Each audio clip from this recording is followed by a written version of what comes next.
দুনিয়ার জমিন থেকে পর্দা করবে। হুজুর এটা কেমন কথা? মানুষ মারা গেলে ওই মানুষগুলো দুই প্রকারের মানুষ আছে। এক প্রকারের মানুষ হলো মারা গেলে একেবারে মারা যায়, ও দুনিয়ার জমিনের মানুষ। আরেক প্রকার মানুষ হলো দুনিয়ার জমিন থেকে পর্দা করলে এরা কবরে গিয়ে ও জীবিত। সুবহানাল্লাহ। হুজুরে কারা এই দুনিয়ার মানুষ? ওই ব্যক্তিগুলো হলো ঈমানদার, আমলদার।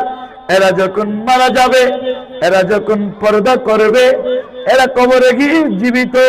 আল্লাহ বলে সুম্মা ইউমিতুকুম সুম্মা ইউহয়িকুম। এই পৃথিবীর মানুষ যারা রাখো, আল্লাহর কোরআন হলো ইল্লাল্লাযীনা আমানু, ঈমানদার যারা এরা মারা গেলি আল্লাহ বলেন সুম্মা ইউমিতুকুম, বান্দারে মওত হবে।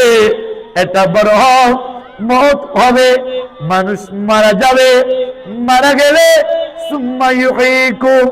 এমন এক শ্রেণীর মানুষ আছে যাদেরকে আল্লাহ কবরের মধ্যে তাদের হায়াতটুকু আবার ফেরত দিয়ে দিবে। সুবহানাল্লাহ।